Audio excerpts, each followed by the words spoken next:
জিয়ার স্বপ্ন বাস্তবায়ন করার জন্য আমরা এখানে কাজ করছি নিরলস। আমাদের এখানে যারা উপস্থিত আছেন আমাদের সবাই আমরা এই পরিবারকে নিয়ে দল সংগঠিত করার জন্য আমরা নির্বাচনকালীন সময়ে আমরা এখন সংগঠন আমরা সেটা করতেই আমরা বেশি স্বাচ্ছন্দ্য করছি। আমরা সংগঠন করি আমাদের আজকে এসেছি আমাদের এখানে সাধারণ মেম্বার আমাদের একজন নেতা যিনি অসুস্থ ওনাকে দেখতে। এর আগে আমরা দুটো সামাজিক প্রোগ্রামে গিয়েছি।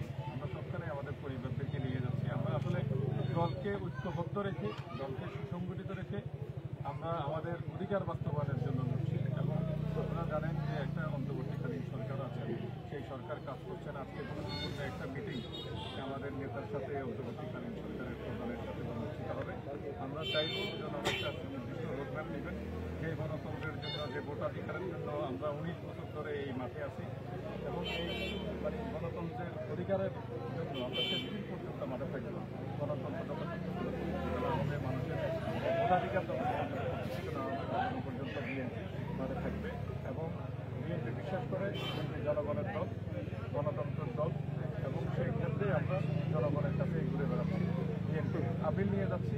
এবং সামনে যখন আমাদের যে ইলেকশন আসবে আমরা চাইব যে এখানকার বিএনপির যোগ্যতম নেতাকে অনেক সিটের মার্কা দেবেন এবং আমরা সবাই মিলে সেই নেতাকে আমরা পাশ পরিবেশন করে ফেলাবো আমাদের এই অঞ্চলের। আচ্ছা, আমরা ইতিমধ্যে জানতে পারলাম যে স্বরাষ্ট্র উপদেষ্টা ইতিমধ্যে একটি কথা বলেছেন যে তারেক রহমান দেশে ফেরার জন্য কোনো বাধা নেই। এই বিষয়ে আপনার অভিমত?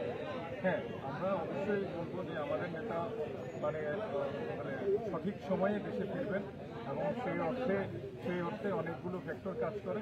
আপনারা জানেন ফ্যাসিস্ট সরকার এখানে লম্বা সময় ধরে ছিল এবং সেক্ষেত্রে বিভিন্ন ষড়যন্ত্র এখনো কিন্তু চলমান। এখনো ফ্যাসিজম সরকার চলে গেছে কিন্তু সরকারের পেতাত্তারা কিন্তু এখনো রাষ্ট্রযন্ত্র চালাচ্ছে। সেই ক্ষেত্রে অনেকগুলো এখনো সমস্যার কারণ রয়ে গেছে। আমরা সেগুলো যতক্ষণ পর্যন্ত আমরা সেখান থেকে উত্তরণ না হবে এবং পর্যন্ত আমরা চাইব যে আমাদের নেতার এখানে বিভিন্ন বিষয়ে কাজ করছে। ইনশাল্লাহ আমরা সেই পরিস্থিতি সেই পরিবেশ তৈরি করছি। এই জন্য দেখেন আমরা সারা বাংলাদেশে হাতে কাছে মধ্যে একটা পরিবেশ তৈরি হবে। ইনশাল্লাহ আমাদের নেতা সসম্মানে এদেশে ফিরে আসবে।